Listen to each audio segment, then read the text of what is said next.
One, two, 1, 2, 3, 4. Hey everybody, welcome. Deborah King Live Show. Delighted to have you today, and we're going to have so much fun. We're going to talk about some of life's biggest mysteries, what's beyond the veil, and sing some amazing songs. So let's get started. Sing along with us. I'm sitting on top of the world, just rolling along, just rolling along. I'm quitting the blues of the world. I'm singing a song, yes, singing a song. Glory, hallelujah. I just phoned the parson, I said, "Pa, get ready to roll." Just like Humpty Dumpty, I'm gonna fall. I'm sitting on top of the world, just rolling along, just rolling along.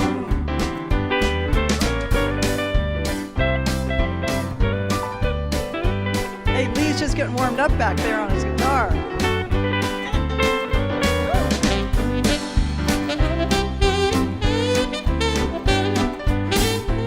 Woo, go Dave.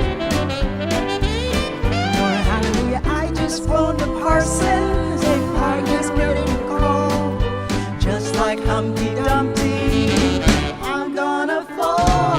I'm sitting on top of the world, just rolling along, just rolling along, just rolling along, just rolling along, just rolling along, just rolling along. All right, we're all warmed up. Hope you are too. Beautiful, beautiful day out here in the sunshine and Ojai, and prepared to really have a good time today. So you can call my red phone. You can come talk to me at 188-DEB-SHOW, or if you're international, deborahking.com/DEB-SHOW. Call in, get in the line. Happy to work with you today and help you address, whatever the issue might be. It's a perfect day to get healed, okay? It really is. And, let's take a second and just all close our eyes and kind of drop in and get some guidance.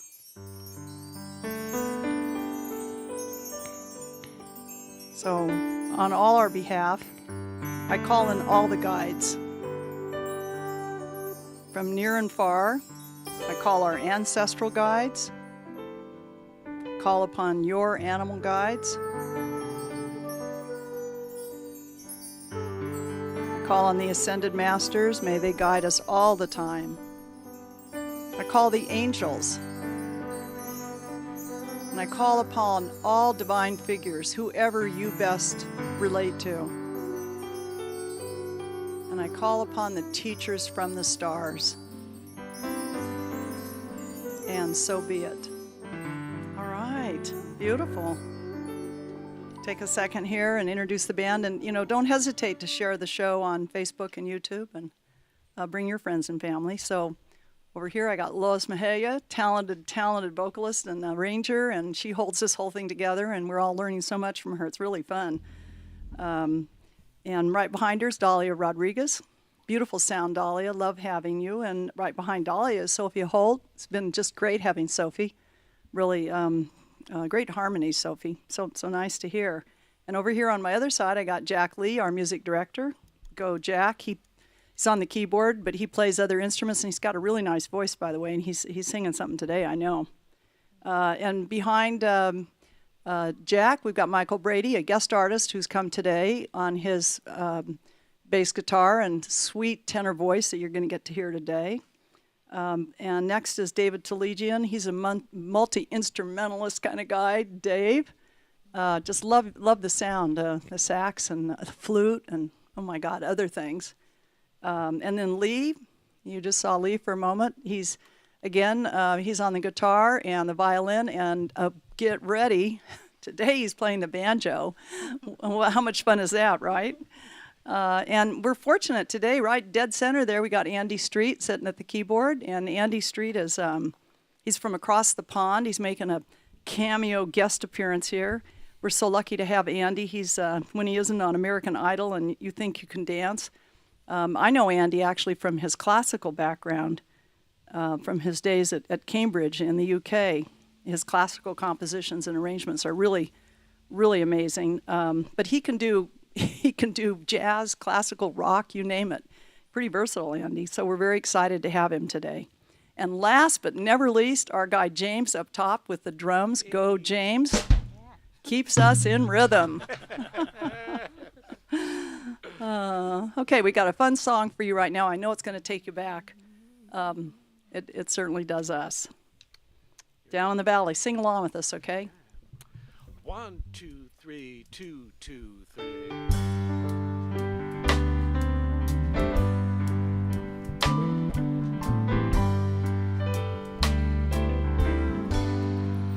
Down in the valley so low, your head over, hear the wind blow, hear the wind blow, dear, hear the wind blow.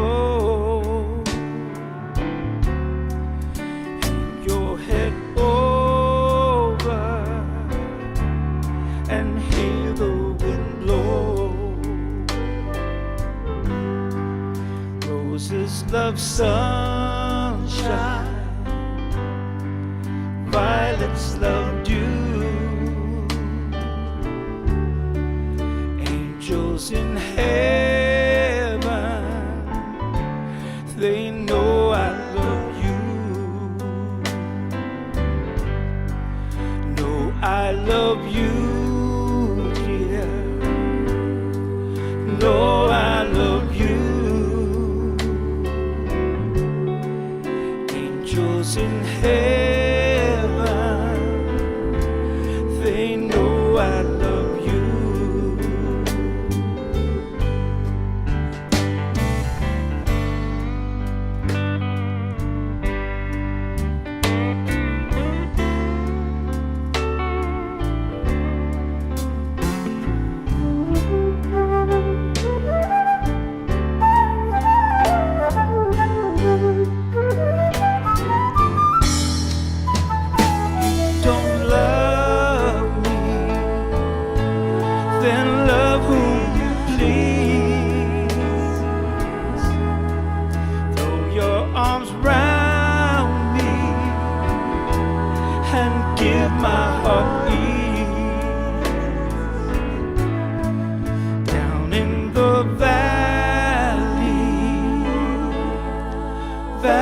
So low,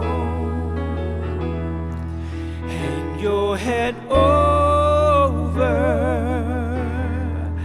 hear the wind blow.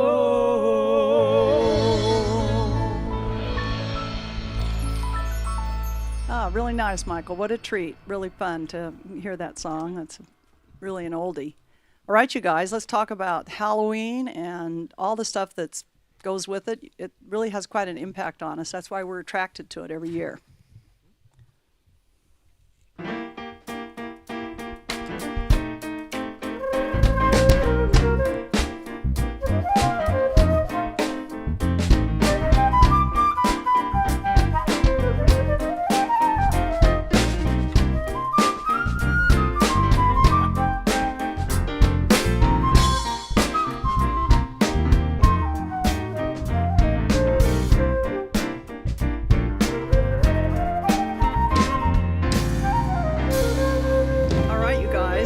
So, you know, it was 1,000 years before the birth of Christ, really, and before Christians started putting their holy days on top of all the pagan traditions. That's what Christians did, by the way.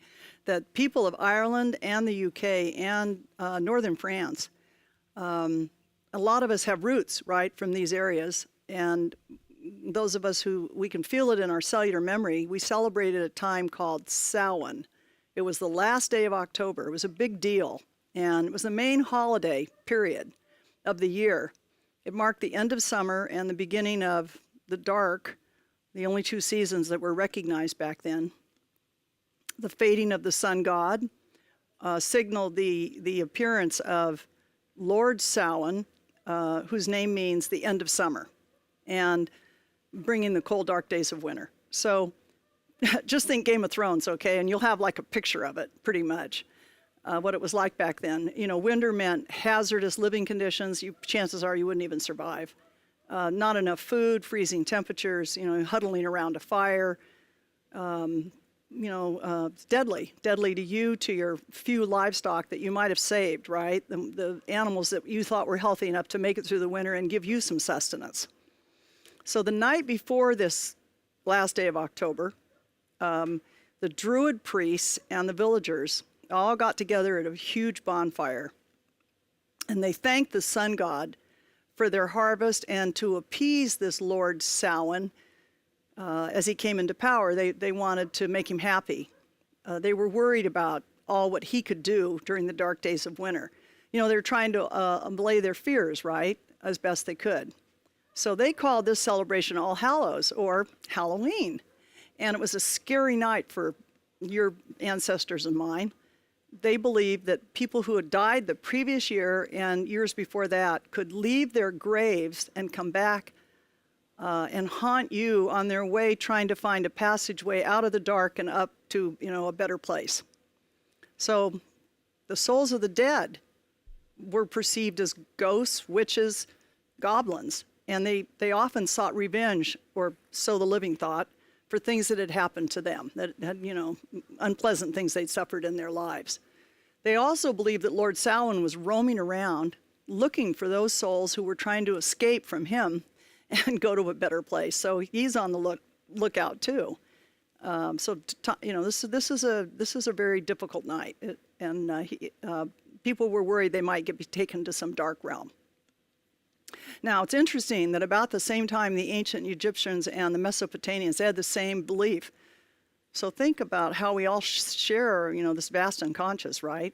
We do. And they too believed that the spirits of the dead could come back and roam around and cause trouble. Now, modern day science, of course, tries to explain all that away and tell us there are no disembodied entities, but I have had personal experience with disembodied entities. I know that non-material beings actually exist, good ones and not so good ones, on various planes of consciousness. Now, I talked about the last show here on Facebook and YouTube, I talked about mediumship and about connecting with people who are dead on the other side. It's possible because the dead haven't really gone anywhere. We can still communicate with them if we wish. So the entire Halloween tradition, including trick-or-treating, started again, as I mentioned, as a Christian overlay on top of what we would call a pagan tradition. And by the 12th century or the 11th century, people dressed up as angels and saints. They thought that would give them an extra layer of protection from wandering spirits. They went house to house asking for soul cakes. Now, a soul cake is a little bun with a cross on the top of it that I clearly remember my Irish grandmother baking. I really do. Every Halloween. Now, she believed that released a soul from purgatory. And since our family was full of sin, she's probably praying for her immediate family members, right, who'd passed on. Whereas back in the 11th and 12th century, they dressed up using animal heads and skins, and they would exchange these soul cakes, the original trick-or-treaters. In exchange, they would pray for your dead relatives, the ones that, from your house. So what part of our shared vast unconscious, the one that Jung so beautifully talks about, why do we feel an attraction so much to this time of year? This used to be a one-day celebration, remember, when you were a kid, and now it's like a month almost. And it makes us wonder what really happens after death. Is that why we're so attracted to the whole Halloween experience? Well, basically, we live in a world of duality, don't we? There's both good and evil, there's light and darkness, and they coexist. So it doesn't come as a surprise, in my opinion, that the same light and darkness exists after death on the other side. Not everyone, unfortunately, makes it out of this life healed, and happy. Sadly, some people leave in worse shape than when they came in. That's a bummer, right? You're trying to ascend to a higher level. But some people get trapped inside themselves and they succumb to their own darkness. So what is inner darkness? It's something you don't want, so what is it? It's our resistance to knowing the truth about ourselves. Swear, that's all it is, really. It's only when we can admit that nobody's perfect, including ourselves, in fact, especially not ourselves, that we can begin to tear down a wall of lies that we erect to protect our feelings. That's what we do. When we view ourselves as having failed at something or not good enough, we develop, these fictions that become blockages that when strong enough, they stifle the free flow of cosmic light that you need. You need energy flowing through you and your personal energy field all the time, and you can become dark. Now, souls on both sides of the veil, here on earth as well as on the other side, can be impacted by incorrect or erroneous concepts about themselves. So today, let's focus in on some unhelpful beliefs that you can discard right now about yourself that you may not have thought about that you're carrying. I wouldn't want anybody watching this show today or watching it later to transition to the other side someday and stay trapped in a feeling like regret, anger, guilt. Guilt's a big one, okay? Shame. Those are lower emotions, despite what your church might have taught you about, oh, you should be ashamed. You don't want to be ashamed. You want to get rid of that emotion. It not only ruins this lifetime, but it screws us up in the afterlife. So the first step is to recognize what's going on inside of you right now emotionally. What mind tapes are you hearing repeating in your head? Whose voice are you hearing in your head? When you screw up and you beat yourself up for it, which you should never do, but everybody does a little bit of that, right? Whose voice do you hear? Do you hear the voice of a parent you had a long time ago who was critical? Or a jealous sibling? Or an in-law, ex or current? Or a teacher from way back who gave you a failing grade or who intimated you were a failure? Or is it possible the negative voice you're hearing is your own, telling you you're not measuring up, you're not good enough, you'll never make the grade, et cetera, et cetera? Now, if you're a woman in our culture today, you have been indoctrinated, I promise you, to support and serve everyone in your sphere without ever feeling indentured or, God forbid, complaining. We women are all trained to have these false expectations for ourselves about how we can show up and serve, endlessly, right? But men, they don't have it any easier either. If you're a guy, chances are you've been indoctrinated to wall off pain, tolerate emotion, not express it or share it, but, just push it down. And just keep putting one foot in front of another. That's so much what we teach men, right? Just as hard as it is for women. Now, when we abide by these kind of unpleasant conditions, they're burdens, aren't they? Negative emotions can arise because we're pushing down our real feelings. And so the next thing we know, we're jealous or envious or insecure or in judgment or in false pride. Typical kind of projection. That's where we end up. And when we do that, then we beat ourselves up all over again because we recognize that we're not being a good person. And so it's a never-ending circle of dysfunction, right? Now, if we desperately desire something, an outcome, dark forces can really trick us with a tempting offer. Ask yourself how far you may have gone in the past, maybe bent your ethics to get a job you wanted, or a partner you wanted, or that inheritance, or something else like that. Whenever we resort to subterfuge, manipulation, or trampling over somebody else, that's what we're doing. We're using those techniques. And the dark forces, they celebrate because our essence, our basic self becomes darker. The worst thing of all is the lies we tell ourselves. They do the most damage. That's the theme, by the way, my first book called Truth Heals. That's what my whole book's about, is the lies we tell ourselves and how to get out of that. So every time we ignore, hide, or deny our real feelings about anything, darkness gains a toehold. It gets an upper hand.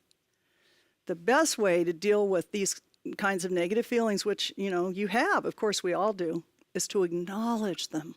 You want to acknowledge them so you can process them out, and you let go of them with loving kindness. Now, I learned this a jillion years ago at AA, a 12-step program. I get the first meeting. I couldn't believe it. And I teach that regularly to all my students and in all my classes and workshops, that we must acknowledge how we feel right now. That segue for a minute. That doesn't mean you dig into your unconscious for something that you've repressed. Leave it repressed. It's not safe to extricate it. But what you want to deal with is how you feel right now. Do you feel anxious or angry? Deal with your current feelings, work through them, process them out. Don't forget that darkness can also take advantage of us when we're not taking care of ourselves physically. If we abuse alcohol, drugs, don't get enough sleep, have a poor diet, don't get outside at all, hence that's why I have this outside, so I get some outdoor time. You have to do stuff that supports your spirit, like singing, so that you're not as susceptible to darkness. All right, we're going to take a break. We're going to sing another song, and then we'll come back and I'll talk about what else we can learn from this Halloween month. Okay.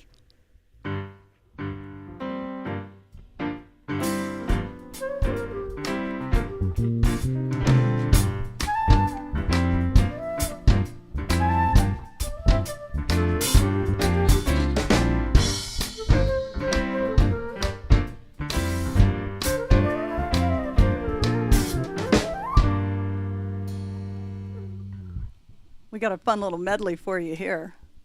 It's a combination of a couple things and starts off with Andy on the keyboard. Go, Andy.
Hear Alexander's ragtime band.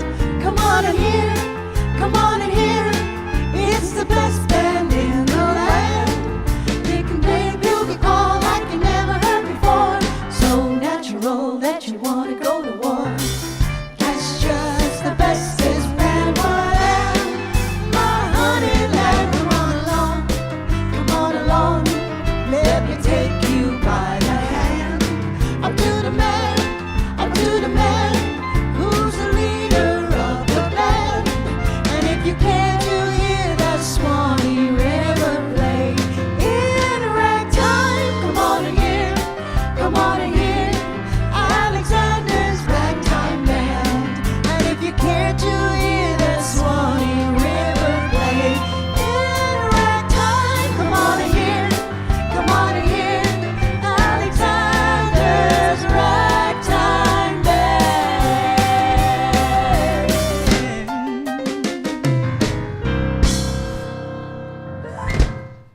Done ragtime style. All right.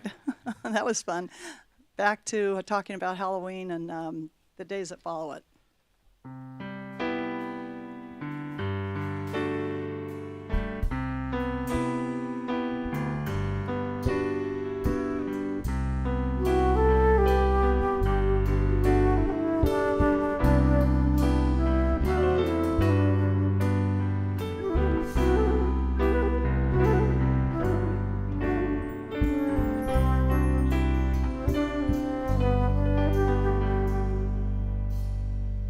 So there's 2 days after Halloween that are pretty important that our culture's kind of forgotten about. The next day is called All Saints, November 1, and then number 2 is All Souls, at least in Europe and the U.S.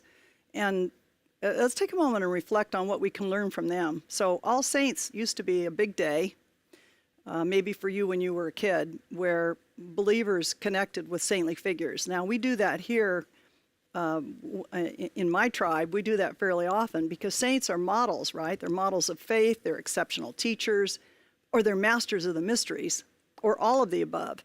It's often thought they possess a special relationship to spirit, and they do. So saints have a moral dignity and a strong positive influence on us.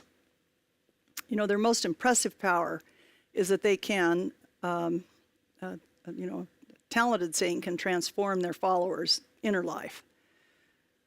Now, isn't that a good definition of a shaman, by the way? Just think about that. So, I've spoken on couple saintly people just recently. I talked about Padre Pio earlier this year, as well as St. Francis of Assisi, and I don't mean to harp on just Christian saints, because next show I'll be talking about Yogananda, who's a saint if I ever met one, and isn't he fascinating? So I believe in the power of these more ascended master types of people. They may all be ascended masters, the 3 I just named. They preceded us, and they can guide us in this lifetime. That's why I bring your attention to them. Now, the next day is called All Souls Day, or if you're south of the border, they call it Day of the Dead. It's the 3rd day in this trilogy of holidays. It's also worth our consideration.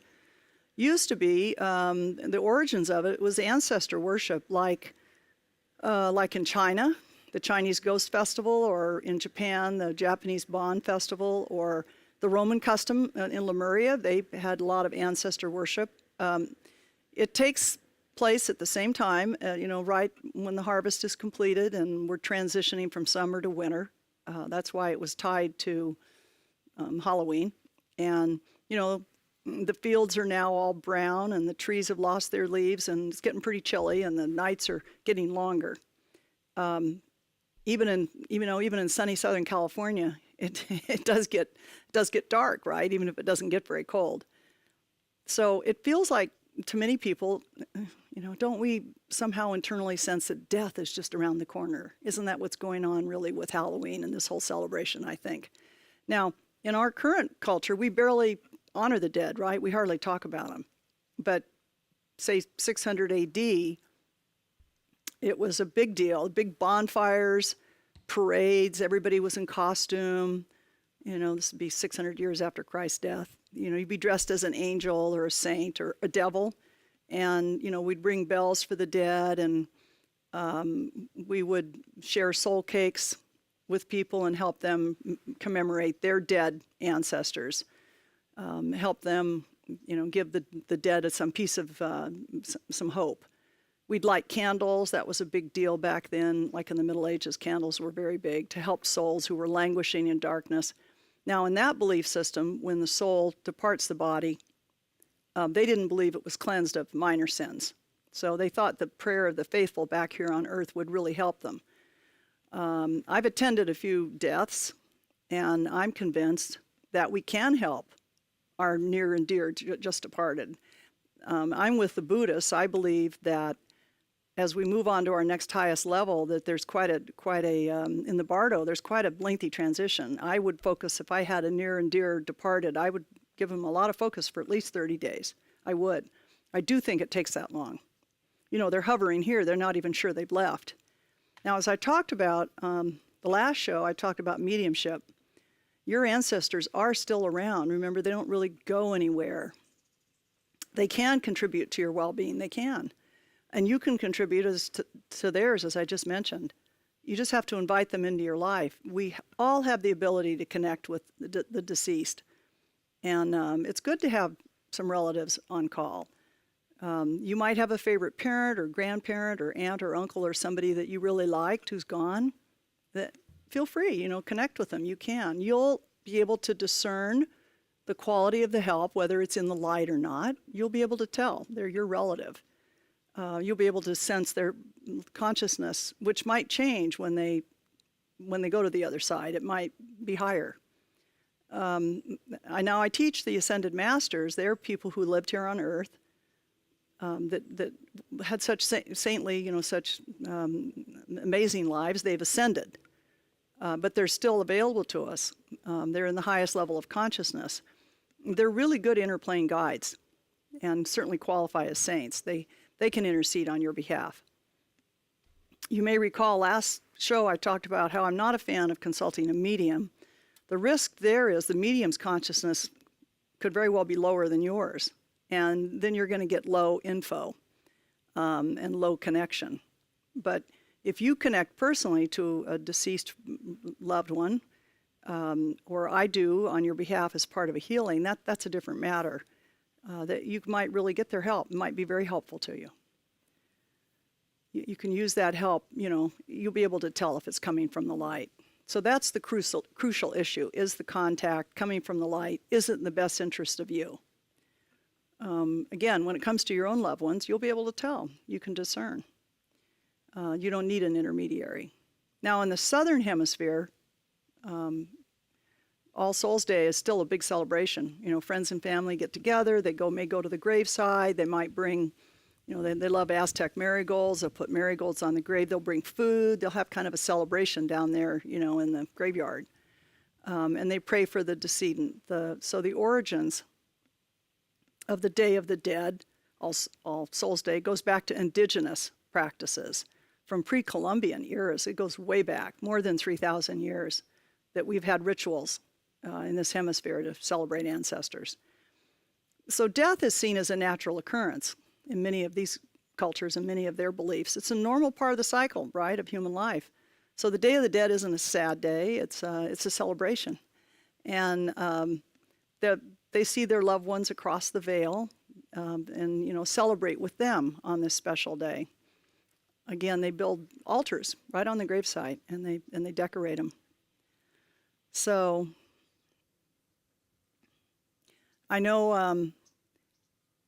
I'm hoping that our time together today has really helped you get a bigger appreciation for the origins of the three holidays. There's Halloween, there's All Souls, and All Saints. And, if you're worried that you've picked up any negativity, like a negative chord or the evil eye or something like that, I would point you over to my newsletter today, over to my website. You can pick up my newsletter. Because I talk about ways there. I go into quite a bit of detail about how to clear yourself of negative energy. Just go to deborahking.com and you can grab it there. And remember your personal positive power. You have power. Remember the biblical command.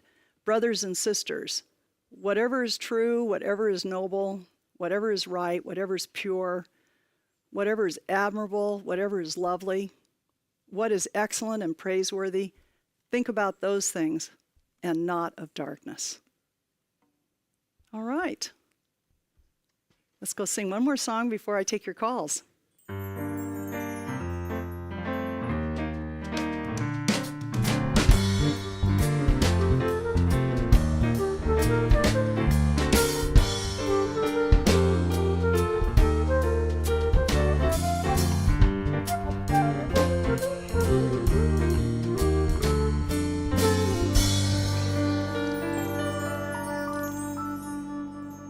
We'll go classical on you here for a minute.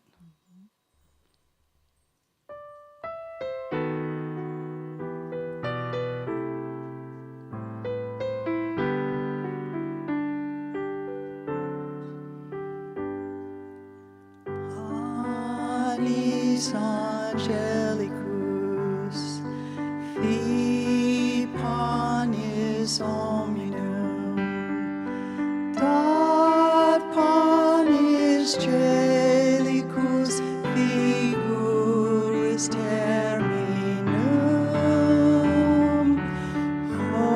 ores mirabilis, manducat Dominum,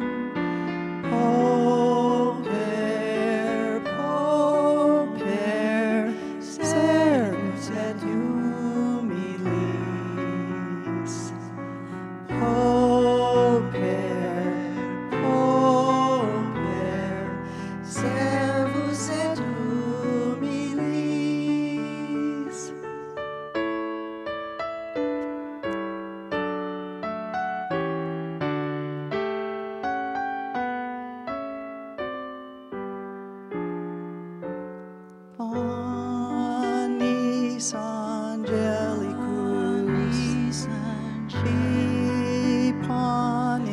Servus hominem panis ad ponis celicus figuritus figuris germin res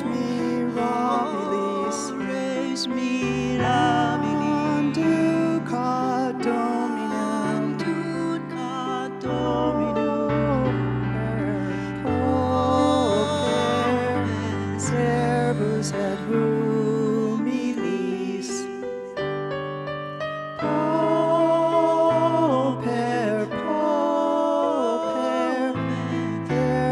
servus et humilis.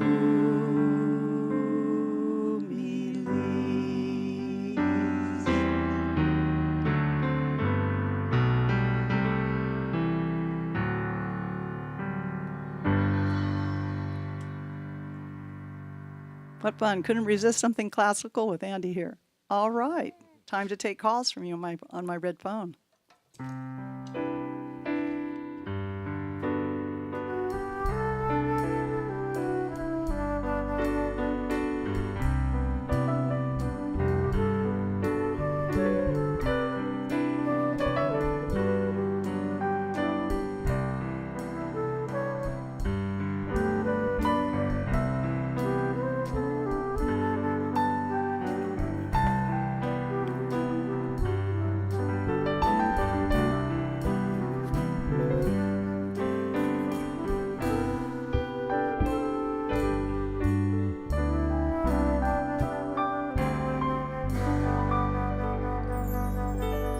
What a beautiful day here in Ojai. Oh my word. We've got that little 75-degree breeze and just love it when it's like this.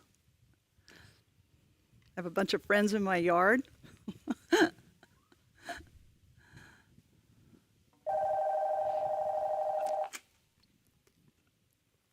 Hi, this is Deborah. Well, I can hear this caller. This is Deborah. Hi there. Hi there. My name's Tara. I'm calling from the Gold Coast, Queensland in Australia. Hi, Tara. Hi. Hi. Thank you for taking my call. Uh-huh. I'm looking for some help regarding a health issue. I've had vertigo for nearly 3 months now. My doctor thinks I have Meniere's disease. It's still to be confirmed. Can you repeat the diagnosis? Meniere's disease. Meniere's, yes. Yes. Yeah. Yeah. My question is there anything I can do energetically to overcome this, and what am I meant to learn from this experience? It's just come on the back end of a lot of health issues that are unrelated, and it's just like one thing after the other, and I'm wondering what I'm meant to be learning and if I can help things along. Do you mind mentioning the other health issues that preceded it? So I had back spasms, which kept me off work for a long time. It was very uncomfortable and painful. I had severe anxiety with palpitations, and I ended up on beta blockers just to help to slow my heart rate down. So I had lots of chest pain and everything. And I overcome that. I did a lot of meditation and everything to get through that. Then I had COVID, and that was really bad. And now I've got this, and I just seem to be getting these constant setbacks. When I get on top of my health, I sort of get pulled back again. So and tell me exactly what you're getting with the Meniere's. How does it manifest for you?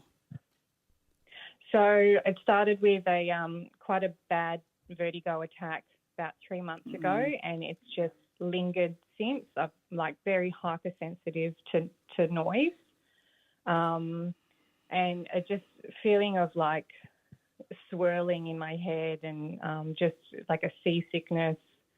I'm on medication now, which is it helping? I hate to. It's helping in one way. It makes me a bit woozy and a bit weird, but it takes away the rolling in my head. It's hard to explain, but it gives me something else more tolerable. So I think I figured out my dosage, yeah. It feels very connected to the anxiety what feels like panic attacks is what you were having? Yeah. Yeah, this feels really connected to that. Okay. And and you are meditating?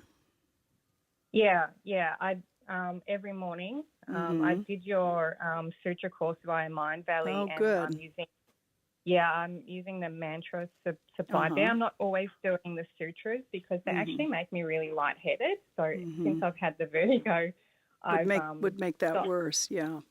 Yeah, it makes it worse. So I've just stuck with the mantra.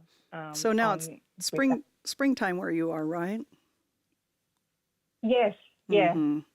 I'd love to see you outside quite a bit. I think that would be the most healing thing for you. Do you get outside very much? I try to. I love to sit in the grass, and every time I go outside, I feel better. I definitely notice it. So I just go actually to sit in the grass with my cats. Do you have to work, or are you on leave, or what? I'm on sick leave at the moment. I think that's wonderful because you need really to be outside most of the day. Honestly, nature's going to heal you of this. Yeah. And it's nice to sit on the grass, but I'd like to see you walking through some shrubs or trees, some foliage of some kind. Okay. Is there anything around? Are you near that, or? Yeah. Uh-huh. Yeah. I could hunt something down. And I think the meds are great. I think for the moment, they're very balancing and helpful. Okay. All right. That's reassuring. Yeah, something happened, and it doesn't matter what it was, but you had an incident that's been traumatizing. It feels like it's been repressed for a while, and that's okay. Just leave it there. But that's the source of the anxiety and of the Meniere's. Oh, okay. All right. And nature's going to heal this for you. That and meditation. Okay. Yeah. Okay, that's beautiful. I wouldn't meditate longer than 20 minutes. I think that'd be plenty. Okay. All right. Yeah. That sounds good. Yeah. Yeah. All right. I'm so glad you called. Thank you so much for your help, Deborah. You're very welcome. You take care. Let me know how you do. Okay, will do. Right. Thank you. Bye-bye. Bye. Nature, the great healer, huh? Yeah, sometimes. Sometimes it's just the ticket.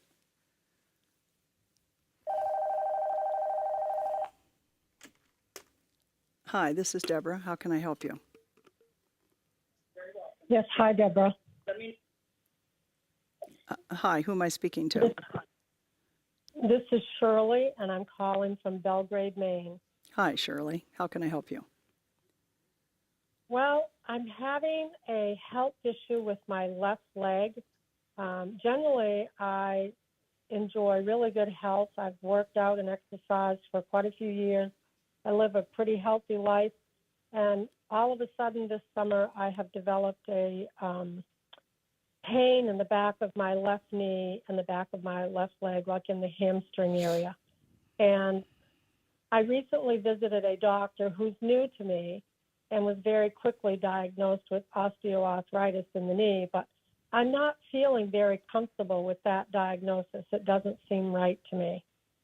So I'm just wondering if you could help me with that, if you pick up on that at all. Feels like it's coming from your spine, and I would love for you to see a cranial osteopath. Have you heard me ever? I occasionally refer someone to a cranial osteopath. Are you familiar with that specialty? I have had an osteopathic doctor all my life, yes. I'm not so sure that's a cranial osteopath. Right. Right. So. Right, but I could try to find a cranial osteopath. You look it up. It's it's Academy. One of my students here, I'll post it to Facebook or so you can find it. It's something like cranial osteopathy academy.org or something of that nature. And you want to go to somebody who has that training. This is to do with your it's low in your spine. Okay. Mm-hmm. Like in the lower chakra area? Well, definitely below the waist, but you need hands-on you need some help from a qualified physician who has this training. Okay. Yeah, you may So have to. you're not I'm sorry? you're not talking about cranial sacral. Oh, work no, then, are you? definitely not. That's a whole different thing. Yeah, this is a. Okay. This will be a physician that's gone to medical school and then gone on and gotten about five more years of very advanced training. Okay. Mm-hmm. So it's in the lower. Well, let them Spinal area. tell you where it is, and they be Okay. yeah. No, it feels Okay. like it's something that could be pretty easily fixed. That's kind of what my instincts tell Uh-huh. me. But I'm having trouble getting into a doctor that can do any work on that. But I will continue to work in that area. Yeah, and that's not the same as an osteopath who's a general physician. They're licensed, I think, every Right. state of the union. And that's wonderful. But this is a real limited specialization. Right. Right. Okay. Right. To do OMT work. Right. Yeah. Yeah. Yeah. Tell us on. Keep me posted on Facebook how you do. Okay. I will do that. I appreciate your help. You're a really beautiful person, Deborah. Oh, I've thank you. really learned a lot from you this year. I've taken a couple of your courses and intend to continue. So. Well, thank you very much. Nice to see you here on the show. Yes. Thank you very much. Okay. Take Beautiful care. show. Thank you. Take care. Bye-bye. right. Yeah, sometimes our problem is rooted in our physicality, and it's amazing if you can just find somebody who's talented and trained.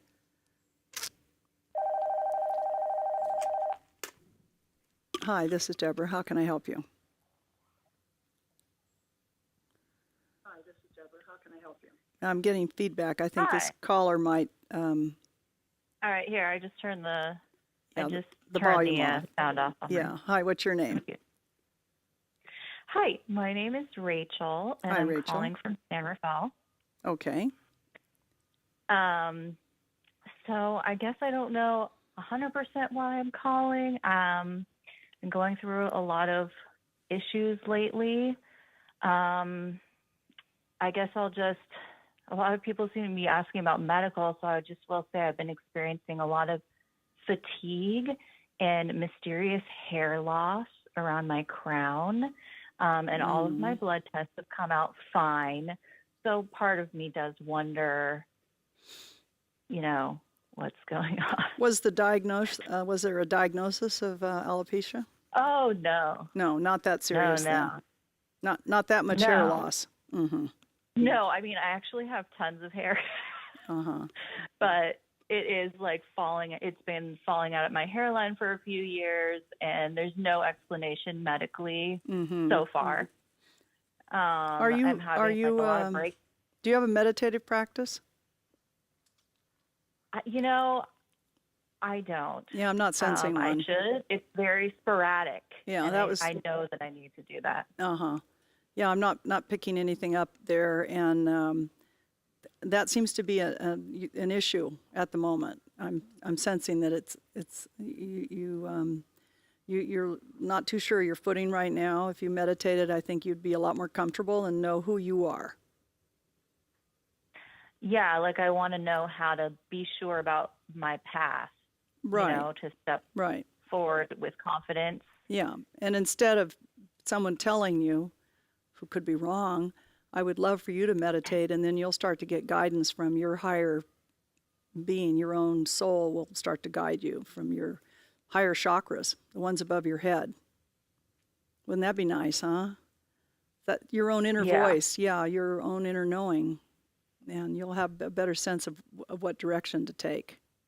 You feel a little bit rudderless right now, and I think just 20 minutes a day of meditation would really help. Okay. You're probably right. Mm-hmm. It's really easy, Thank you. pretty easy to resolve this, if I could point you toward meditation. If you don't have a practice, I do teach. Somebody who's listening can drop the link. I teach online. It's pretty easy to learn. Yes, I mean, absolutely. I used to be a yoga teacher, so absolutely. Oh, I then you do already have know. so many tools. Yeah. Yeah, I used to guide people through Right. this, so it's just so funny that I've Yeah. fallen off the wagon. I know. And I don't mean a guided meditation, by the way. I mean a real dropped-in mantra-based in silent meditation. Probably not Yeah. the kind you were teaching. No, and that's not usually what I would do is just lay on my bed Uh-huh. I'd rather you after sat a up. I'll shower. tell you That's my why. favorite time. I'll tell you why. The trouble when we lie down is we're signaling to our body to go to sleep. Body goes Right. up, sleep the moment we lie down. I would rather you sat to meditate, unless you've got a back injury, or you're very so ill. I either Yeah, the rest of us need no, to sit up. Tempting as it is to lay down. Let me know how you do. Okay, Drop so me a note on Facebook. I Keep me will. posted. All right. Okay. Okay, you take care. Thank you. Bye-bye. Hey, guys, just time for one more song.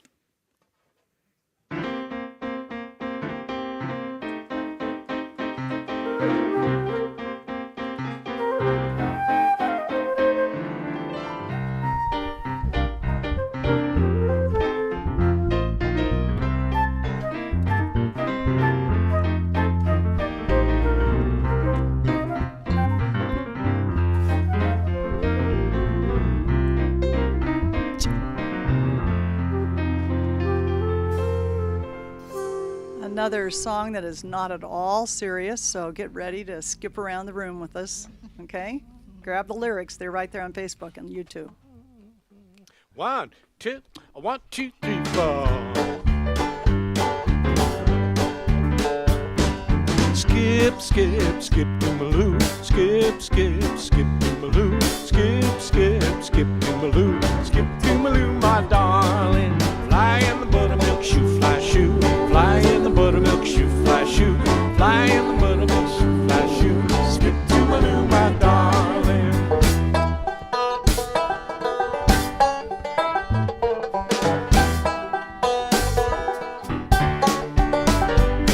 Well, I lost my partner, what'll I do? Lost my partner, what'll I do? I lost my partner, what'll I do? Skip to my loo, my darling. Well, a little red wagon painted blue.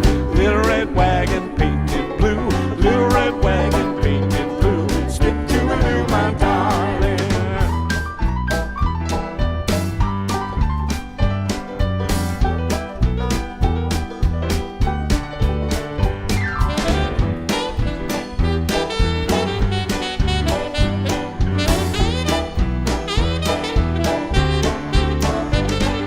Skip, skip, skip to my loo. Skip, skip, skip to my loo. Skip, skip, skip to my loo. Skip to my loo, my darling.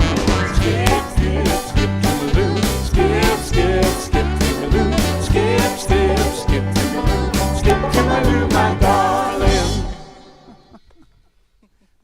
Okay, so I want to talk to you about a new event I have coming up that I want to bring to your attention. I'm going to be teaching a bestseller, how you can write a bestseller workshop, and you'll see it here on the screen. It's deborahking.com/bestseller. I've written 4 books. I'm probably pretty qualified to teach this. I've thought about it for a while. And I'm going to be joined by 2 other best-selling authors, students of mine who've had incredible career arcs as a result of the books they wrote. So it's some months out, but you might want to grab a seat now because I'm going to limit attendance so that I can really focus on you, the burgeoning writer, what you're trying to achieve. We will pretty well cover it all, and soup to nuts. If you think you got a book inside you, if you're like me, honestly, I didn't think I was a writer. I really didn't. I had no clue. I just knew that I was out on the speaker circuit and I couldn't really get on any decent shows without a book. So I thought, okay, I'll drop everything and write one. And that's my first book, Truth Heals. If I'd had a workshop, I could have knocked it out a lot quicker. I just, wandered it through the desert. I needed some guidance. So come check it out, deborahking.com/bestseller. It will fill. It will fill pretty quickly. All right, you guys, great being with you today. 2 weeks from today, come back right after you vote on November 8th. Come do the show with us. Okay, it'll be really fun. I'm going to talk about Yogananda. He's such an interesting guy, so you can learn all about him. And until then, you take care. 1, 2, 1, 2, 3, 4. I'm sitting on top of the world, just rolling along, just rolling along. I'm quitting the blues of the world. I'm singing a song, yes, singing a song. Lord, hallelujah, I just poured Parsons and are getting ready to fall. Just like Humpty Dumpty, I'm gonna fall. I'm sitting on top of the world, just rolling along, just rolling along.